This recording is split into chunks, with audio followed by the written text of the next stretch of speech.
சேதனை பொறுத்தது பெரிய சர்ப்ரைஸாக இருக்கும். நிறைய அட்வைஸ் பண்ணுவாங்க. இதெல்லாம் இருக்கணும் அப்படி நம்ம அண்ணன் மாதிரி, நம்ம சொன்ன அண்ணன் நம்ம அண்ணன் எப்படி இருப்பாங்க அப்படி தான் சேதனை. எப்போதுமே எல்லார்ட்டையும் பழகிறது அப்படி தான் இருப்பாங்க. எனக்கு ஃபர்ஸ்ட் நாளே வந்து 2 நாளைக்கு முன்னாடி தான் குரங்கு பொம்மை பார்த்துருக்காரு. பார்த்துட்டு நான் ஃபர்ஸ்ட் நாள் போய் நிற்கும் போதே வந்து எல்லார்ட்டையும் பேசிட்டு இருக்கும்போது எனக்கு கரெக்டாக கண் பக்கத்துலேயே நின்று தப்புன்னு தெரிஞ்சு கல்கி அப்புறம் இருக்கு அப்படின்னு சொல்லிட்டு குரங்கு பொம்மை ரொம்ப நல்லா பண்ணியிருந்தேன் அப்படின்னு சொல்லிட்டு பயங்கரமாக பாராட்டினாங்க. இப்போ என்னோட பர்த்டே வந்துச்சு. தூங்கிட்டு இருந்தேன். ஒரு 1:30 மணிக்கு கால் பண்ணி அட்டன் பண்ணேன். டேய் சேது பேசுகிறேன். அண்ணே சொல்லுங்கண்ணா. டேய் எனக்கு உன் பர்த்டேன்னு தெரியாது, சாரிடா, நான் அப்போ தான் எனக்கு தெரிஞ்சிச்சு. ஹாப்பி பர்த்டேவா, நல்லா இருக்கு அப்படின்னு சொல்லி ஒரு 1:30 மணிக்கு கால் பண்ணி சொன்னார். இப்போ கல்கி ஒரு டயலாக் பேசுன்னு சொன்னாங்களே, அப்படி தலைவர் என்ன பார்த்தாரு அப்படின்னாரு. சார் நான் தான் அந்த டைலாக் வந்து இயக்குனராக ஆகணும்னு ஆசை இருக்கு. இருந்தாலும் வந்து இப்போக்கி நடிகன் தான். அதுல நம்ம வந்து ஏதாவது அச்சீவ் பண்ணுவோம், அதுக்கப்புறம் எதா இருந்தாலும் யோசிக்கலாம். ஹலோ, இப்பதான் உங்க ஸ்டேட்டஸ்ல பார்த்தேன். அண்ணா தேங்க்யூண்ணா. ஹாய், ஹலோ, வணக்கம் and welcome to the show. இன்னைக்கு நம்மளோட இருக்கிறவங்க யாருன்னு பாத்தீங்கன்னா ஆக்டர் கல்கி அவர்கள் தான் இருக்கிறாங்க. பல படங்கள்ல பார்த்து அவரை வந்து ரசிச்சிருக்கிறோம். அண்ட் இப்ப ரீசெண்டா வந்து மகாராஜால வயிறு குலுங்க எல்லாரையும் தியேட்டருக்குள்ள சிரிக்க வச்சிருக்கிறீங்க. எப்படி இருக்கிறீங்க? நல்லா இருக்கேன், ரொம்ப நல்லா இருக்கேன். எப்படி போயிட்டு இருக்கு உங்க லைஃப்லாம்? நல்லா போயிட்டு இருக்கு. ஓகே, சோ கொஞ்சம் வருஷங்களுக்கு முன்னாடி நான் பாத்துருக்கிறேன். அப்ப இருந்து ஒரு துருதுருப்புக்கும் இப்ப வந்து ரொம்ப சட்டிலா சைலண்டா இருக்கிறீங்க. என்ன ஒரு மாற்றம்? அப்படியா? எல்லாம் வந்து என்ன சொல்றது, அதான் அப்போ எப்போ பார்த்தோம், ஒரு வருஷம் இருக்குமா? 1.5 year அப்படிதான் இருக்கும் நினைக்கிறேன். மேபி இல்ல மேக்ஸிமம் 2 years, அதுக்கு மேல இருக்காது. சோ அப்ப இருந்த அந்த ஒரு துருதுருன்னு இருந்ததுக்கு இப்போ அப்படியே அமைதியா இருக்கிறதுக்கு ஒருவேளை கேரக்டர் இப்ப ஏதாவது ஒண்ணு இப்படி இந்த மாதிரி கேரக்டர்ல போயிட்டு இருக்குதா, அதை மெயின்டைன் பண்றீங்களா? அப்படிலாம் இல்ல, அங்கேருந்து வந்து அலைச்சல் தான், மத்தபடி ஒன்றும் இல்லையா? ஏன்னா நம்ம தான் வந்து பிட் பாக்கெட் அடிக்கிறதுக்காக கேரக்டர் பண்றதுக்காக பிட் பாக்கெட் அடிக்கிற பின்னாடியே சுத்தி இருக்கிறோமே, அந்த மாதிரி ஏதாவது ஒருவேளை ஞாபகம் வச்சிருக்கீங்களா? சோ எஸ், எப்படி இருக்கிறீங்க கல்கி அவர்களே? நல்லா இருக்கு. பேரே வந்து கல்கின்ற பேரே உங்களுக்கு உங்களுடைய சினிமா கரியர்ல வர்றதுக்கு காரணமே இப்ப வந்திருக்கக்கூடிய மகாராஜா படத்தினுடைய டைரக்டர் தான். சோ எஸ், அவரோட ஒர்க் பண்ண எக்ஸ்பீரியன்ஸ் அண்ட் உங்களுக்குள்ள இருக்கக்கூடிய பாண்டிங் ஃபர்ஸ்ட்ல இருந்தே குரங்கு பெடல் படத்துல இருந்து உங்களுடைய பெயர் மாற்றம்ல இருந்து சொல்லுங்க. அதான் நாங்க அவர் நாளையக்குனர் பண்ணும் போதே நான் அவரோட ஷார்ட் கிளிப்ல நடிப்பேன். ஓகே, ஸோ அதுக்கப்புறம் ஒரு குரங்கு பொம்மையில டைரக்டர் ஆனாரு. ஸோ அந்த படத்துல நான் ஒரு உதவி இயக்குனராக தான் வேலை செஞ்சேன். ஓகே, அந்த ஒரு அதுல ஒரு பிட் பாக்கெட்டு அந்த கேரக்டர் உங்களுக்கு தெரியும். ஸோ அந்த கேரக்டர் வந்து நான் பண்ணணும் அப்படின்னு சொன்னாரு. அது பண்ணோம். ஒரு இன்ட்ரெஸ்டிங்கான கேரக்டர். சோ பாண்டியராஜ்ன்ற பேர் வந்து அங்கதான் கல்கின்னு மாத்துனாங்க. ஆமா, இந்த முதல் நீ கல்கின்னு பேர் வச்சாரு. சோ அப்படி இருந்த அவருடைய ஷார்ட் மூவிஸ்ல இருந்து ஷார்ட் ஃபிலிம்ல இருந்து நடிக்க ஆரம்பிச்சு அவருடைய ஃபீச்சர் ஃபிலிம்ல ஆரம்பிச்சு உங்களுடைய கரியர் இப்ப பல படங்கள்ல வெற்றிகரமா போயிட்டு இருக்கு. அண்ட் மறுபடியும் அவரோட அந்த ஒர்க்கிங் அது எப்படி இருந்தது? இது எப்படி அமைஞ்சது உங்களுக்கு இந்த மகாராஜா படத்துல? இது ஆல்ரெடி நம்ம டைரக்டர் தானே, என்னை அறிமுகப்படுத்தினது அவர் தான். ஸோ பேர் வச்சது அவர் தான். அதனால நம்ம எப்படியும் அந்த படத்துல அவரோட செகண்ட் படத்துல நம்ம இருப்போம். இதுல என்ன சர்ப்ரைஸ்னா சேதனோட 50வது படம். ஆமா, சோ பெரிய சர்ப்ரைஸ். ஆமா, அதுதான் ரொம்ப ஹாப்பியா இருந்துச்சு. அவர் எழுதும் போது நமக்கு தான் எழுதினாரு. அவர் எழுதும் போதே இந்த நம்ம மைண்ட்ல வச்சுதான் எழுதுனாரு அந்த கேரக்டர். ஓகே, சோ எப்படி அவர் ஓகே அடுத்த படம் ஒர்க் பண்றாரு அப்படின்போது கண்டிப்பா ஒரு ஏடியா நம்ம போகணும் அப்படின்ற மாதிரி மைண்ட்ல ஏதாவது வச்சிட்டு இருந்தீங்களா? இல்லன்னா வந்து அவரே ஒரு கேரக்டர் வச்சிருக்கிறப்பா வாப்பா அப்படின்னாரா? அப்படிலாம் இல்ல. நான் குரங்கு பொம்மையிலே நடிகர் ஆகிட்டோம். ஸோ நிறைய படங்கள் அதுலேருந்தே நிறைய மண்டேலா பண்ணோம். அதுக்கப்புறம் A1 பாரிஸ் ராஜ் கைதி நிறைய அப்படியே பண்ணிட்டு இருந்தோம், நடிச்சுட்டு தான் இருந்தேன். ஸோ இதுல நம்ம ஒர்க் பண்றதுக்கு இது இல்லை. கூப்பிட்டா அதுல வந்து உதவி இயக்குறன்றது அந்த குரங்கு பொம்மையிலே வந்துச்சு. இப்போ எல்லாம் நடிப்புலேயே இறங்கிடுச்சு. அதனால வந்து அப்புறம் தான் இந்த கதை எழுதிட்டு அப்புறமா ஒரு நாள் வந்து சொன்னாரு, இந்த சீக்வன்ஸ் நீ பண்ண போற போலீஸ். அவரும் கேக்கல ஏடியா வரியாப்பா அப்படின்ட்டுலாம்? இல்ல கேக்கல. அது நம்ம தான் பிஸியா இருக்கோமே. ஓகே, ஓரளவு கொஞ்சம் அப்படி போயிட்டு இருக்கு. நடிகன் ஐட்டம்ல நடிக்க தான் வந்தது. அந்த நடிகருடைய வாழ்க்கை நல்லபடியா போயிட்டு இருக்கனால அவரும் அதனால இதை பத்தி சொல்லல. சோ உங்ககிட்ட உங்க கேரக்டர் மட்டும் தான் சொன்னாரா இல்ல உங்களுக்கு கொஞ்சம் க்ளோஸ் இல்ல சொன்னால முழு கதை அதனுடைய விஷயங்கள் பத்தி எல்லாம் ஏதாவது டிஸ்கஸ் பண்ணாரா சொன்னாரா? முழு கதை தெரியும், முன்னாலேயே தெரியும். ஏன்னா நாளைக்கு இன்னொரு பண்ணி முடிச்சு அதுதான் ஃபர்ஸ்ட் படமா அவர் பண்ண வேண்டியதா இருந்தது. ஓ, மகாராஜா தான் ஃபர்ஸ்ட் படம். ஆமா ஃபர்ஸ்ட் படமா அதுதான் பண்ண வேண்டியதா இருந்தது. அது அப்போ வந்து வேற வருஷம் இருந்துச்சு. ஸோ அது டேக் அப் ஆகல. ஸோ அதுக்கு இடையில தான் அதுக்கப்புறம் தான் இது குரங்கு பொம்மையோட ஸ்கிரிப்ட் ரைட் பண்ணது. அது எழுதினதுக்கு அப்புறம் தான். ஸோ அது முன்னாடியே தெரியும் உங்களுக்கு. ஸோ அப்போ இந்த கதை ஆல்ரெடி உங்களுக்கு தெரியும். ஆமா தெரியும். ஸோ அதுல இருந்து ஒரு சில மாற்றங்கள் வந்து இப்போ பண்ணிருக்காரு இப்ப இந்த ட்ரெண்டுக்கு ஏத்த மாதிரி. ஆனா அப்ப அவர் எழுதும் போது யாரை நினைச்சு எழுதினாருன்னு ஏதாவது தெரியுமா? எது இந்த மகாராஜா இந்த கதைய? இல்ல ஃபர்ஸ்ட் ஒரு ஸ்கிரிப்டா தான் எழுதினாரு. யோசிச்சிருப்பாங்கல்ல உங்ககிட்ட ஏதாவது டிஸ்கஸ் ஏடிஸ் போது அவங்க கிட்ட டிஸ்கஸ் பண்ணிப்பாங்க இல்ல நீங்க யாராவது சொல்லிருப்பீங்க இவங்க நடிச்சா நல்லா இருக்கும் இவங்க நடிச்சா நல்லா இருக்கும் அப்படின்ற மாதிரி. சோ அப்படி எதுவும் இல்ல. நிறைய இந்த சாந்தனுட்ட போய் சொல்லியிருந்தாரு, பாக்கியராஜ் அவங்க பையன் சன்னிட்ட போய் சொல்லியிருந்தாரு. அதுக்கப்புறம் நிறைய பேர்கிட்ட அப்படியே வந்துச்சு. அதுக்கப்புறம் அது அப்படியே இருந்துச்சு. அதுக்கப்புறம் குரங்கு பொம்மை முடிச்சதுக்கு அப்புறம் இப்போ பெரிய ஹீரோ வச்சு பண்ணா அப்போ சேதன் வந்தாங்க. சேதனுக்காக இல்ல நான் எதுக்கு கேட்டேன்னா அஃப்கோர்ஸ் அப்பவே வந்து அவர் நிறைய ஷார்ட் ஃபிலிம்ஸ் எல்லாம் பண்ணிட்டு இருந்துதான் அவர் வந்து ஃபீச்சர் ஃபிலிம்ல நல்ல ஹிட் கொடுத்தாரு சேது அவர்கள். அண்ட் அதனால அந்த சமயத்துல இவங்க ஏடிஸ்லயோ இல்ல யாராவது ஒருத்தர் வந்து சேது அவர்கள் பண்ணா நல்லா இருக்கும்னு யாராவது சொல்லியிருப்பீங்களே அப்படின்றதுக்காக கேட்டேன். இல்ல அப்போ யாருமே அப்போ இது இந்த பேச்சு ஏதாவது ஃபர்ஸ்ட் படம் இல்ல, ஏதாவது ஒரு ஹீரோ கிடைச்சா போதுன்ற மாதிரி தான் இருந்தது. ஓகே, சோ யார் அவைலபிளோ யார் ஓகேவோ அந்த மாதிரி தான் வச்சு பண்ணனும்னு. சோ இந்த படம் வரும்போது இது வந்து சேதனுக்கு வந்து அதுக்கப்புறம் கட்ச் பண்ணி எழுதினாரு. சோ அந்த எக்ஸ்டென்ஷன் பண்ணி அதெல்லாம் பண்ணதெல்லாம். ஓகே, சோ இந்த படத்துல வரக்கூடிய ஒவ்வொரு கேரக்டருமே சேது அவர்களுடைய கேரக்டரா இருக்கட்டும் இல்லைன்னா நட்டி அவர்களுடைய கேரக்டரா இருக்கட்டும், சோ ஒருத்தருமே வந்துட்டு தனித்தனி படமா பண்ற அளவுக்கான ஒரு கேரக்டர் தான் இருக்கும். ரொம்ப அழகா இருக்கும். சோ இது இந்த மாதிரிதான் அவருடைய மேக்கிங் அப்படின்றது உங்களுக்கு ஆல்ரெடி தெரிஞ்சிருக்கும். ஆனா உங்களையே சர்ப்ரைஸ் பண்ண விஷயம் இந்த படத்துல என்னது? நித்திலன் அவர்களோடய நான் கூடவே தான் இருந்திருக்கிறேன், அவரோட ஏரியால ஒர்க் பண்ணிருக்கிறேன். ஆனா மனுஷன் இப்படி எல்லாம் பண்ணுவாருன்னு நான் எதிர்பார்க்கலங்க. எனக்கே அவ்வளவு ஆச்சரியமா இருந்தது படம் ஃபுல்லா கம்ப்ளீட் பண்ணும்போது. இந்த விஷயம் இந்த மாதிரி விஷயம் வந்து என்னன்னா கதையா தெரியும் நமக்கு. நம்ம படமா பார்க்கும் போது வந்து அந்த அனுராக் கஷ்யப் பொண்ணு அப்படின்னு தெரியும் போது, அவரு இயக்குனர் பொண்ணு அப்படின்னு தெரியும் போது நமக்கு ஒரு எமோஷனல் இருக்குல்ல. ஸோ பீக்காக இருக்கும். அது வந்து அப்போ தான் நினச்சேன் நான் படம் பயங்கரமாக நாளாக அப்படியே கண்ணீர் விட்டு அழுதுட்டேன். நம்ம இப்போ பார்த்தாலும் அந்த படம் வந்து பயங்கர எமோஷனலாக இருக்கும். அந்த இடம் மட்டும் எனக்கு பயங்கர வாட்டி பார்த்தாலும் ஆமாம் அது அந்த பொண்ணுன்னு தெரிய வரும்போது அவ்வளோ மாதிரி விக்கிக்கிறோம். நான் ஃபர்ஸ்ட் டைம் நாங்கள் வந்து எடிட் பண்ணிட்டு படம் பார்க்கும் போதே என்ன இப்படி இருக்கு படம் செம்மையாக இருக்காது, நம்ம உள்ள காமெடிலாம் பண்ணியிருக்கோம் அதெல்லாம் மறந்துடுவாங்களே அப்படின்னு. ஆனால் அதெல்லாம் மறக்கலை. நிறைய பேர் ஞாபகம் வச்சிருந்தா இன்டர்வியூல கூப்பிடுறீங்கல்ல. சரி, அந்த அளவுக்கு பேசும்படி உங்களுடைய கேரக்டர் நீங்க வந்துட்டு அப்படி தத்ரூபமா பண்ணிருக்கீங்க தான் சொல்லணும். சோ அது கொஞ்சம் எங்களுக்காக பேசி காட்டுறீங்களா? என்ன? ஓகே, நான் ரெடிங்க அடிங்க அப்படின்ற மாதிரி அந்த சீக்வென்ஸ். அதுவா? அது என்ன பெர்ஃபார்ம் பண்ணி தான் காட்டணும். சரி, ஓகே, உங்களுக்கு ஓகேனா நான் பண்ணிடுறேன். நான் ஒன்றும் பிரச்சனை இல்லை. அவ்வளவுதான். இங்க நாங்க எங்க கெஸ்ட் வந்து கஷ்டப்படுத்த மாட்டோம். சோ உங்களுக்கு இந்த படத்துல ஏதாவது ஒரு டைலாக் உஷாராயிட்டீங்களா?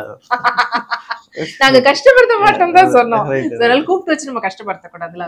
இல்ல உங்களுக்கு ஏதாவது டைலாக் இந்த படத்துது உங்க டைலாக் ஏதாவது சொல்லுங்க. அதான் சேதன்கிட்ட போயிட்டு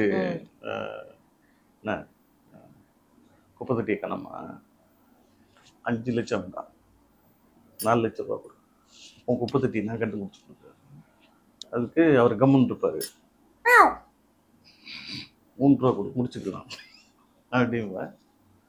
அவர் கிட்ட வருவார். கிட்ட வந்து இந்த 3வது கத்துனல்ல அது பூனை மாதிரியே இல்லை, ப்ராக்டிஸ் பண்ணுறேன். அது ஆமாம் அண்ணன் கூட நடிச்சது. அவரோட உங்களுக்கு மறக்க முடியாத ஒரு சம்பவம் இல்லைன்னா வந்துட்டு என்னையா மனுஷன் இப்படி பண்றாருயா அப்படின்னு? ஆமா சேதன் பொறுத்தவரை பெரிய சர்ப்ரைஸா இருக்கும். நிறைய அட்வைஸ் பண்ணுவாங்க. இதெல்லாம் இருக்கணும். நம்ம அண்ணன் மாதிரி, நம்ம சொன்ன அண்ணன் நம்ம அண்ணன் எப்படி இருப்பாங்க அப்படிதான் சேதன் எப்போதுமே எல்லார்ட்டையும் பழகுறது அப்படிதான் இருப்பாங்க. எனக்கு ஃபர்ஸ்ட் நாளே வந்து 2 நாளைக்கு முன்னாடி தான் குரங்கு பொம்மை பார்த்துருக்காரு. பார்த்துட்டு நான் ஃபர்ஸ்ட் நாள் போய் நிற்கும் போதே வந்து எல்லார்ட்டையும் பேசிட்டு இருக்கும்போது எனக்கு கரெக்டாக பக்கத்துல நின்று தப்புன்னு திரும்பி கல்கி சூப்பராக இருக்கு அப்படின்னு சொல்லிட்டு குரங்கு பொம்மை ரொம்ப நல்லா பண்ணியிருந்தடா அப்படின்னு சொல்லிட்டு பயங்கரமாக பாராட்டினாங்க. ஸோ அதுக்கப்புறம் அண்ணன் இப்போ 2-3 படங்கள் நடிக்கிறாங்க. அந்த படத்துல நானும் நடிக்கிறேன். அண்ணன் நிறைய படங்கள் சொல்லிட்டு இருக்காங்க. ஆமா ஆமா வந்து நிறைய விஷயங்கள் சொல்லலாம். அதெல்லாம் சொன்னா திட்டுவாரு. அந்த விஷயங்களும் சொல்லுவோம். இப்ப தெரியுது எதனால உங்களுடைய இந்த என்ன சொல்றது, உங்களுடைய அந்த பேசுற விதெல்லாம் மாறி இருக்குன்னு. நீங்க நிறைய விஜய் சேதுபதி அவர்களுடைய டிராவல் பண்ணிருக்கீங்க. அவர் வந்து கொஞ்சம் பேசும்போது ரியலிஸ்டிக்கா பேசும்போது நிறைய டைம் வந்து சைலண்டா ஆனா வந்து பட்டுன்னு அடிச்சு விடுவார் அவர் பேச்சுல. சோ அதுதான் வந்து உங்களுக்குள்ள உள்வாங்கி இருக்குன்னு நினைக்கிறேன் இவ்வளவு நாளா டிராவல் பண்ணதுல. அப்படி யாரும் சொல்லலையா? தெரியலையே, நீங்க தான் சொன்னீங்க ஃபர்ஸ்ட். கேக்குறது சந்தோஷமா தான் இருக்கு. ஏன்னா மேபி உங்களை முன்னாடி பார்த்தவங்க இப்ப பாக்குறவங்களுக்கு நிறைய டிஃபரன்ஸ் தெரியும்ல, அவங்க யாருமே சொல்லலையா? என்னது நம்ம பேசிக்கிறீங்க?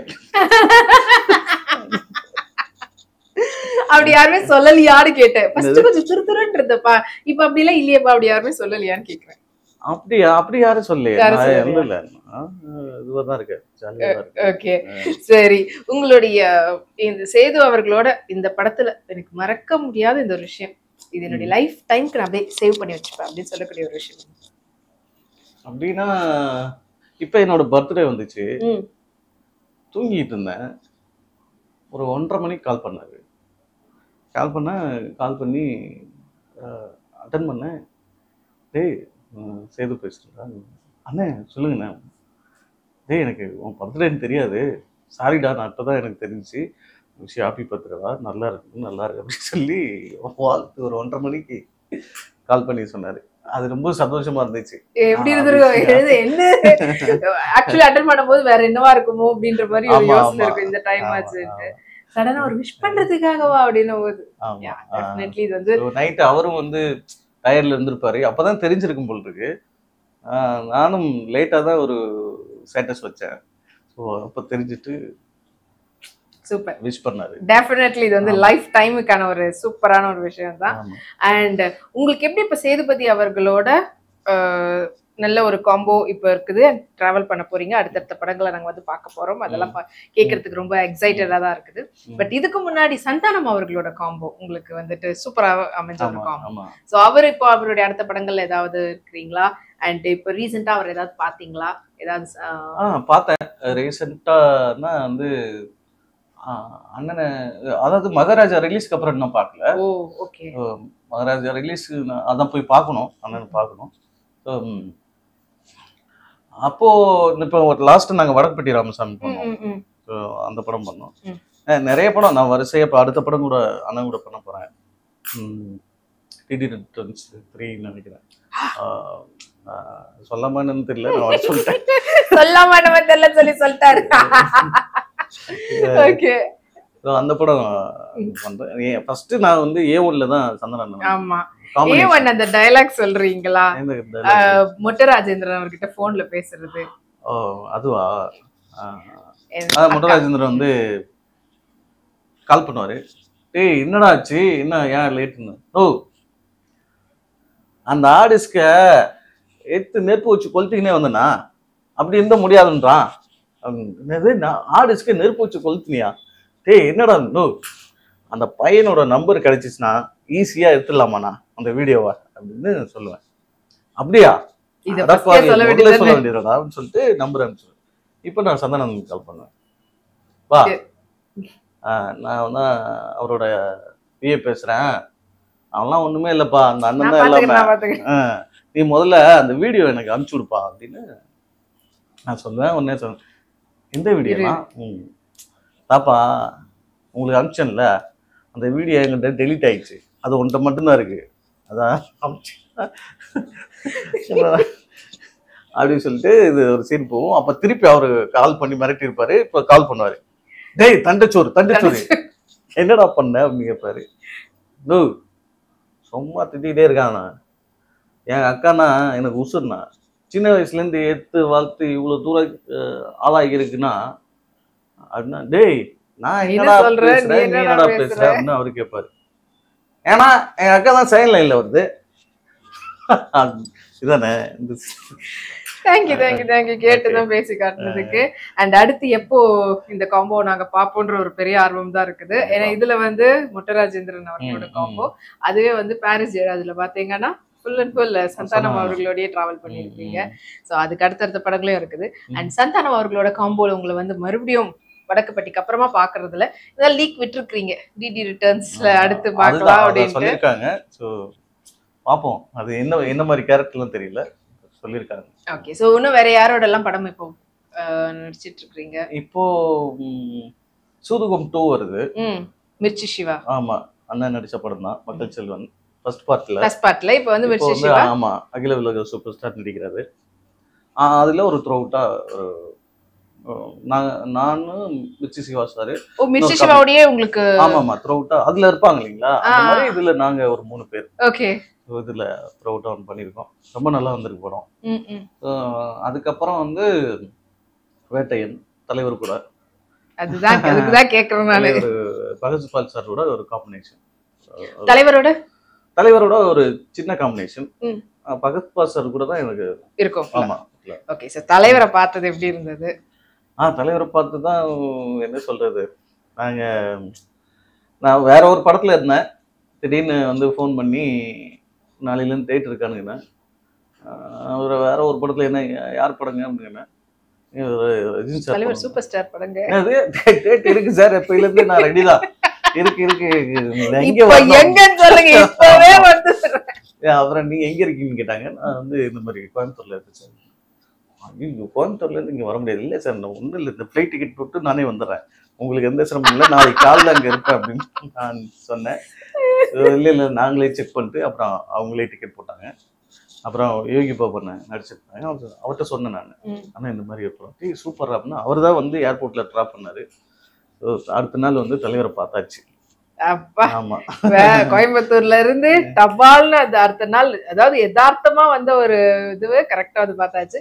பார்த்து பேசுனீங்களா, வாய்ப்பு கிடைச்சதா? அதுதான் பார்த்து பேசலாம்னு சொல்லிட்டு தான் நான் ஒரு தலைவருக்கு சேர் போட்டு உட்கார்ந்துருந்தாரு. அப்புறம் நான் போனேன். அப்புறம் பார்த்தாக்கல கண்டுபிடிச்சிட்டாரு, கல்கி என்ன அப்படி போயிட்டு இருக்கீங்க, வாங்க வந்து உட்காருங்க அப்படின்லாம் சொல்லலை. இதெல்லாம் நடக்கவே இல்லை.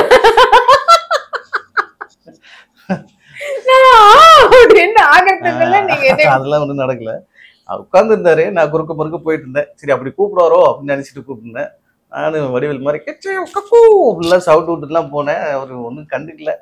சரி, அதுக்கப்புறம் வந்து லாஸ்டா ஒரு சீக்வன்ஸ் இருந்துச்சு. டைரக்டர் வந்து ஒரு சீன் சொன்னாங்க. சார் வந்து பகத் சார் வந்து அங்கேருந்து வருவாங்க சார், அங்கே கல்கி ஒரு டைலாக் பேசுவாங்க, அதுக்கு பதில் சொல்லிட்டு உங்கள்கிட்ட வந்து பேசுவாங்க சார், இது அப்படின்னு ஒரு சீன் சொன்னாங்க. இப்போ கல்கி ஒரு டைலாக் பேசுன்னு சொன்னாங்களே, அப்படி தலைவர் என்ன பார்த்தாரு, அப்படி அப்படின்னாரு. சார் நான் தான் அந்த டைலாக் அது போதும், தலைவர் நம்மள வாட்ச் பண்ணிட்டாரு, அது திரும்பி பார்த்துட்டாரு, அதுவே போதும் அப்படின்ற மாதிரி. Okay super.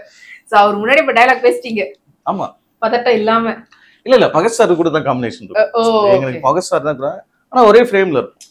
அது வந்து என்கிட்ட பேசிட்டு அப்படியே போய் அங்க பேசுவாரு.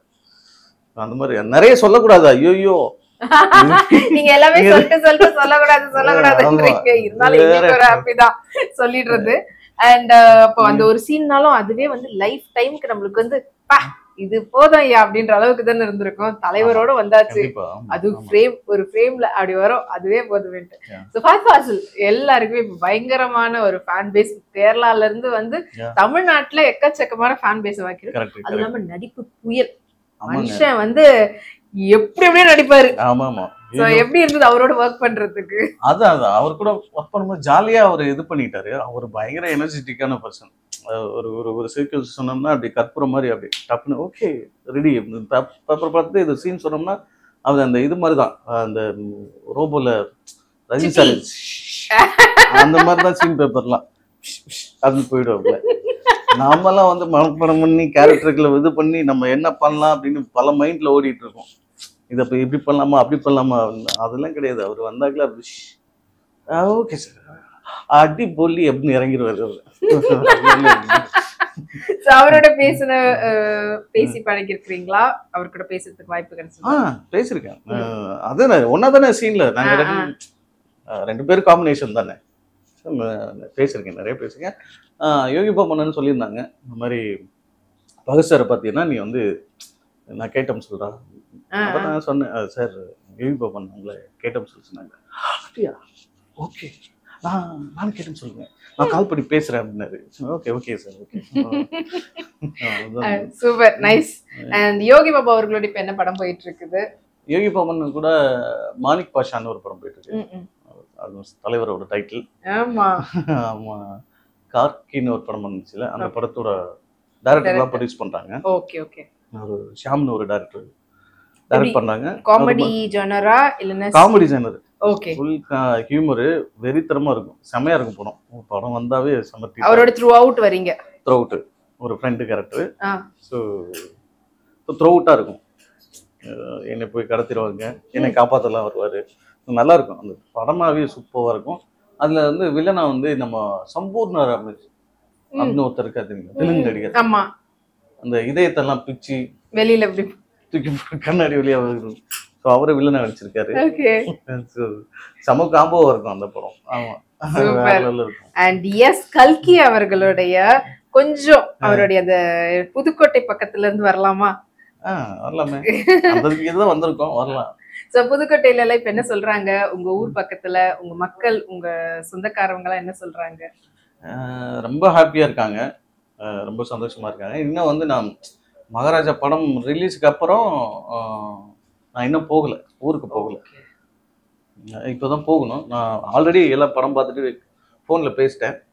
ஸோ உங்க இன்டர்வியூலாம் முடிச்ச பிறகு தான் ஊருக்கு போகணும். டிக்கெட் போட்டு ஊருக்கு போனீங்கன்னா ஒரு பெரிய விழாவே இருக்குது. ஸோ வீட்டில் என்ன சொன்னாங்க? அதான் ரொம்ப படமா ரொம்ப நல்லா இருக்கு, எமோஷனா இருக்கு, நீங்க ரொம்ப நல்லா பண்ணிருக்கீங்க. ஸோ உங்க படத்துல எல்லாம் எல்லாரும் தியேட்டர்ல விழுந்து சிரிச்சோம் அப்படின்னு சொன்னாங்க. ரொம்ப சந்தோஷமா இருக்கு. ஸோ யாரெல்லாம் வந்து ஊர்ல என்னையா சினிமாக்கு போறேன்ற, சினிமாவில் வேலை செய்ய போறேன்ற அப்படின்னு கொஞ்சம் எகத்தாளமா ஒரு நையாண்டித்தனமா தான் கேட்டிருப்பாங்க. கண்டிப்பா யாராவது ஒருத்தராவது கேட்டிருப்பாங்கல்ல. ஸோ அவங்க எல்லாம் இப்ப நீங்க அடுத்தடுத்த படங்கள் இப்ப பண்ணிக்கிட்டு இருக்கிறீங்க, அடுத்து தலைவருடைய படத்துல வர போறீங்க. சோ இதெல்லாம் கேள்விப்படும் போது இல்லைன்னா இப்ப வந்த படங்களை பார்க்கும் போது அவங்க ஏதாவது சொல்லியிருப்பாங்கல்ல, ரொம்ப பெருமையா இருக்கு. ஸ்டார்டிங்ல அது இருந்துச்சு. ஸ்டார்டிங்ல நம்ம சினிமாவில போய் ட்ரை பண்ணிட்டு இருக்கும் போது என்னப்பா சினிமா சுத்திட்டு இருக்க, உன் பையில பத்தியா வெளிநாட்டுல போயிட்டு சம்பாதிக்கலாம் இது பண்றான், நீ போயிட்டு சினிமான்னு சுத்திட்டு இருக்கிய அப்படின்னு நிறைய அட்வைஸ் எல்லாம் பண்ணுவாங்க. கேலி கிண்டல் எல்லாம் இருக்கும், அதெல்லாம் தாண்டி தான் வரும். இப்போ படம்லாம் ரிலீஸ் ஆகி இப்போ நிறைய படம்லாம் பார்க்குறாங்கல்ல, அப்போ இப்போ வேற மாதிரி பேசுவாங்க. நம்ம தம்பி தான், நான் தான் சொன்னேன் அந்த பையன்கிட்ட, எல்லாம் போய் நீ பண்ணணும் அப்படின்னு சொல்லிட்டு இங்கே தான் டவுசர் போட்டு சுற்றிட்டு இருப்பான். வந்து இந்த கரெக்டாக நான் சொன்னபடி பண்ணிட்டு இருக்கல தம்பி அப்படின்னு. ஆமாம், நீங்கள் சொல்கிறது தான் நான் பண்ணிட்டு இருக்கேன், அது நம்ம தம்பி தான் அப்படின்னு சொல்லிட்டு இப்போ கொஞ்சம் பெருமையாக பேசுகிறாங்க. ஓகே. ஸோ உங்களுடைய ஹார்ட் ஒர்க், நம்ம பண்ண கஷ்டங்கள், அது எல்லாத்துக்குமே வந்து ஒரு நல்ல பலன் கிடைச்சிருக்கு அப்படின்னு இப்ப நினைக்கிறீங்களா, இல்ல இன்னும் வரணும் அப்படின்னு நினைக்கிறீங்களா? இன்னும் வரணும். ஏன், அதாவது ஹார்ட் ஒர்க்ன்றது வந்து ஏதாவது நீங்க ஒண்ணு நினைச்சிருப்பீங்கல்ல, அதை வந்து நான் இன்னும் அடையல அப்படின்னு நினைக்கிறீங்களா, இல்ல அடைஞ்சிட்டோம் அப்படின்னு நினைக்கிறீங்களா? இல்லையே, இல்ல நம்ம இப்பதான் வந்து ஒரு ஸ்டெப் எடுத்து வச்சிருக்கோம். இன்னும் வந்து இன்னும் இருக்குல்ல, இதுவே நம்ம வந்து இல்ல இன்னும் இருக்கு. ஆமா. ஓகே. சோ நடிகர் ஆகணும்ல, இப்பதான் வந்து ஒரு படத்துல ஒரு சிரிச்சிருக்காங்க, படம்லுக்கு ஒரு காமெடியான ஒரு சிரிச்சிருக்கு. இதுக்கப்புறம் ஒரு த்ரோட் படம் பண்ணணும், அதெல்லாம் இருக்குல்ல. ஆமா. சோ இப்போ உங்களுடைய சர்வைவல்னு ஒரு விஷயம் இருக்குல்ல, உங்களை நீங்க வந்து சினிமால தக்க வச்சுக்கும் போது அது வந்து பினான்சியலாவும் உங்களுக்கு வந்து ஒரு சில இடத்துல கஷ்டத்தை கொடுக்கறதுக்கான வாய்ப்புகளும் இருந்திருக்கும். அதெல்லாம் எப்படி மேனேஜ் பண்ணி உங்களை நீங்க வந்து ஸ்டெபனா நிக்கிறீங்க, சினிமாவில தான் என்னுடைய வாழ்க்கைன்ற மாதிரி அடுத்த கட்டத்தை நோக்கி நிக்கிறதுக்கான மோட்டிவேஷன் என்ன? அண்ட் இப்படி வந்து தொடர்ந்து நிறைய படங்கள் பண்ணாத காலகட்டமும் உங்களுக்கு இருந்திருக்கும் போது உங்களுடைய தினசரி வாழ்வாதாரத்துக்கு எப்படி எல்லாம் நீங்க உங்களை கரெக்டா பொசிஷன் பண்ணிக்கிட்டீங்க? இல்ல, நான் வந்து கஷ்டப்படும் போது நான் உதவி இயக்குனராக வேலை பார்த்தேன். உதவி இயக்குனராக நான் அங்கே ஒரு சம்பளம் கொடுப்பாங்க, அங்கே அது போதுமானதாக இருந்தது. ஏன்னா நம்ம நடிகனா வந்து வாய்ப்பு தேடும் போது ஆகா இது வேலைக்கு ஆகாது, நமக்கு ரொம்ப கஷ்டத்தை கொடுக்குது அப்படின்னு சொல்லிட்டு தான் நான் உதவி இயக்குனருக்கு போனேன். ஸோ அங்கே ஓரளவு அப்படியே போயிட்டு இருந்துச்சு. அதுக்கப்புறம் குரங்கு பொம்மையில் நடிகன் ஆகிட்டோம். சரி இப்போ பரவாயில்ல, ஓரளவுக்கு அப்படியே ஒரு படங்கள் போச்சுன்னா நம்ம அவ்வளோ வறுமை இல்ல அதுக்கெல்லாம் அதெல்லாம் இல்லை. மேனேஜபிளா இருக்குது. ஆமா ஆமா அண்ட் அடுத்த கட்டத்தை நோக்கி போகிறதுல போயிட்டு சந்தோஷம், மகிழ்ச்சி. இது ஆமா. அப்படியே மேல் நோக்கியே போகணும்ன்றதுதான் எங்களுடைய விஷயம் கூட. நன்றி. அண்ட் உதவி இயக்குனரா வாழ்க்கை ஐ மீன் உங்களோட சினிமா கரியர் ஆரம்பிச்சவர் இயக்குனரா இருக்கிறதுக்கான வாய்ப்புகள் எந்த அளவுக்கு இருக்குது? இயக்குனரா ஆகணும்னு ஆசை இருக்கு. ம், இது இருந்தாலும் வந்து இப்போக்கி நடிகன் தான். நடிகன் தான். அதுல Okay. நம்ம வந்து ஏதாவது அச்சீவ் பண்ணுவோம், அதுக்கப்புறம் எதா இருந்தாலும் யோசிக்கலாம் அப்படின்ற ஒரு ஒருவேளை உதவி இயக்குனரா இருக்கும்போது ஏதாவது கதைகள் ஏதாவது எழுதுனது அப்படி ஏதாவது இருக்குதா? உதவிங்களா அது இருக்கு. அப்பப்போ யோசிப்போம்ல, நிறைய சொல்லுவோம், அது ஒண்ணும் அது இருக்கு நிறைய. இருக்கப்போ சொல்லிருக்கா கதைகள் இருக்கு. கதை சொல்லிட்டோம். கதை சொன்னீங்கன்னா நாங்க கேட்க ரெடி. உங்களுக்கு டைம் இருக்கா? நீ நீங்க கேக்குறதா பிஸியா நான் இருக்கிறீங்க அடுத்தடுத்து. So அதனாலதான். So இல்ல ஏதாவது படத்தை வந்து நான் இவங்களை வச்சு பண்ணணும் அப்படின்னு நீங்க ஆசைப்பட்டிருப்பீங்களா ஒரு கதை எழுதும் போது? அப்படி ஏதாவது ஒருத்தர் பத்தி சொல்றதா இருந்தா சொல்லலாம். இந்த ஹீரோ இல்ல இந்த நடிகர் இவங்களை வச்சு இந்த கதைக்கு இவங்க தான் சூப்பரா இருப்பாங்க அப்படின்னு எனக்கு இவரை ஹீரோ வச்சு பண்ணணும், டைரக்ட் பண்ணணும் ஆசைப்படக்கூடிய ஒருத்தர் யாரு? டைரக்ட் பண்ணணும்னு நினைச்சேன்னா இப்போ எங்க இருக்குன்னா சேதனை வச்சு பண்ணலாம். எக்ஸாக்ட்லி நான் தான் நினைச்சேனே. நான் அவர்தான் சொல்லுவீங்கன்னு நினைச்சிட்டு இருந்தா அவரே ஏன்னா சொல்லிட்டீங்க. அண்ணன் வந்து ரொம்ப அவரு நம்ம என்ன நினைக்கிறோமோ அதை கொடுத்துருவாரு. அது அல்டிமேட்டா கொடுப்பாரு. நம்ம என்ன யோசிக்கிறோம் ஒரு Directors, இயக்குனர் artists. ஆமா ஆமா என்ன நினைக்கிறோமோ அதை அல்டிமேட்டா கொடுக்குற ஒரு ஆர்டிஸ்ட். நீங்க யாரும் பாருங்களேன், நீங்க வந்து விக்ரம் மாதிரி ஒரு மாஸ் பண்ணுவாரு. கடைசி விவசாயி மாதிரி எங்க அப்பன் முருகன் இருக்கான், டீ 2 டீ அந்த கேரக்டர்ல ஒண்ணு பண்ணுவாரு. அது செம்மையான ஒரு இது. இப்ப பாத்தீங்களா மகாராஜா, அது ஒரு கேரக்டருக்குள்ள ஒண்ணு இறங்கி ஒண்ணு பண்றதுக்குல அது அடிச்சுக்கவே முடியாது. அது அது அது மேல பயங்கர இன்ட்ரெஸ்ட். அவர் லவ் எல்லா நடிகர்களுக்கும் இருக்கும். ஆனா அண்ணன் அவரோட திங்கிங்கே வேற. நிறைய சொல்லுவேன், நீங்க சொன்னீங்கன்னா அவரை பத்தி பேசிட்டே இருப்பேன், அவ்வளோ இருக்கு. நம்ம பிடிச்சமான ஆர்ட்ஃபுல்லா நிறைஞ்ச எங்க அண்ணன் சேரன். ஓகே, எவ்வளவு சொல்லிட்டீங்க. அவர்கிட்ட முத்தம் வாங்குனீங்களா? நிறைய தடவை வாங்கியிருக்கேன். வாங்கிட்டீங்களா? ஆமா ஆமா அடேங்கப்பா, சூப்பர். அநேகமா நான் தான் அதிகம் மூத்தம் வாங்கியிருப்பேன். அப்படி எல்லாருமே இப்படி சொன்னீங்கன்னா அப்ப என்ன பண்றது? அப்படியா? நிறைய பேர் சொல்றாங்களா? நான் தான் அதிகம் வாங்கியிருப்பேன், நான் தான் வாங்கியிருப்பேன். நான் வாங்காதவங்களுக்கு எவ்வளவு கஷ்டமா இருக்கும். நீதான் ஃபோன் போட்டு கூட நான் முத்தம் கேட்கிறேன், கல்கி இந்தடா அப்படின்றாரு. அதுக்காக நீங்க ஃபோன் போட சொல்லிடாதீங்க. நீங்க இல்ல ஃபோன் பண்ணாலே கொடுப்பாங்களா? இல்ல கேட்டா கொடுத்துருவாரு. அப்படியா? ஆமா. Oh my god, what a sweet person. So அவரை பத்தி பேசினா பேசிட்டே இருக்கலாம். இருந்தாலும் கல்கி அவர்களை வேணுமா? இல்ல அவருக்கு நான் நேர்லயே வாங்கிக்கிறேன். அவர்கிட்ட நான் நேர்லயே வாங்கிக்கிறேன், பிரச்சனை இல்ல.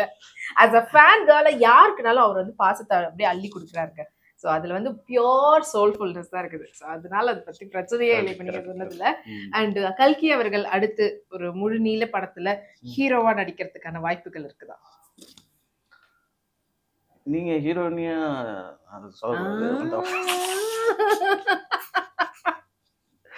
சும்மா சொல்றேங்க, அப்படிலாம் இல்லைங்க. நான் ஒரு கேரக்டர் ஆர்டிஸ்ட், காமெடி என்ன நடிக்கணும் தான் ஆசை இப்போதைக்கு. ஓகே, ஹீரோ நடிக்கலாம் அதெல்லாம் இல்லைங்க. இன்டர்வியூ வீட்லயும் பாப்பாங்க. அப்படியா? உங்க வீட்ல அதை எடிட் பண்ணிருக்கேன், அதை மட்டும் எடிட் பண்ணி உங்க வீட்ல பாப்பாங்கன்றதா எங்களுக்கு எங்களுக்கு பிரச்சனை இல்லப்பா அப்படின்றதா. ரொம்ப ஸ்வீட்டா சேது அவர்களை பத்தி நிறைய விஷயம் சொல்லிட்டு இருந்தீங்க. போன் பண்ணாலே வந்து முத்தம் கிடைக்கும். நீங்களே போன் பண்ணீங்கன்னா நல்லா இருக்குமே. அப்படியா? எடுக்கிற மாதிரி எடுத்து காமிச்சிட்டு போயிடுறது நம்மள வந்து இது பண்ணக்கூடாது, ஏமாத்தக்கூடாது. நிஜமாலே பண்றீங்களா? ஏங்க இப்போ ஃபோன் பண்ண இது பண்ணோம்னா அவரு திட்ட மாட்டாரு. பண்ண போறீங்க, ஓ மை காட் நம்மளும் பேச போறோம்னு ஒரு ஆசையோட இருந்தா பொசுக்குன்னு இப்படி பண்ணிட்டீங்களே. சேதன் நம்பர் எடுத்து பண்றீங்களா? நம்மள இப்படி ஆர்வத்தை ஏத்திட்டு அப்புறமா இல்லைன்னா ரொம்ப கஷ்டமாயிடுவேன் நானு.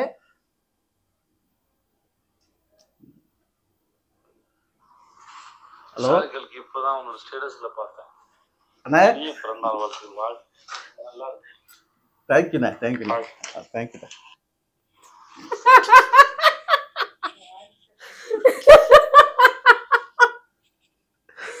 சூப்பர். சூப்பர்.